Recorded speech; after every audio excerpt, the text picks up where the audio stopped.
1943 October 7న విడుదలైన పౌరాణిక చిత్రం గరుడ గర్వభంగం ప్రతిభా పిక్చర్స్ బ్యానర్లో ఘంటసాల బలరామయ్య గారి దర్శకత్వంలో రూపొందిన చిత్రం. నిర్మాత కూడా ఘంటసాల బలరామయ్య గారే.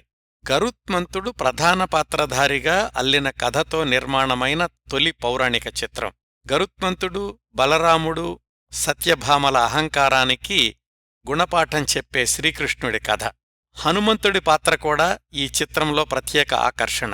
టైటిల్ పాత్ర గరుత్మంతుడిగా నటించింది తరువాతి రోజుల్లో నృత్య దర్శకుడు, చిత్ర దర్శకుడు అయిన వేదాంతం రాఘవయ్య గారు.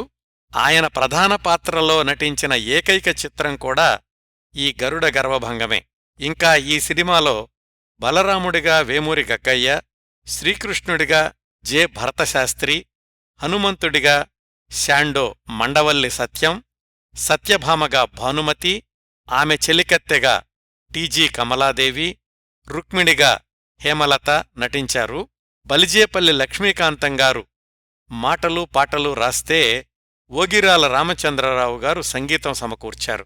న్యూటోన్ స్టూడియోలో నిర్మాణమైన ఈ చిత్రంతో ఘంటసాల బలరామయ్య గారు వైవిధ్యభరితమైన చిత్రాల దర్శకుడిగా పేరు తెచ్చుకున్నారు.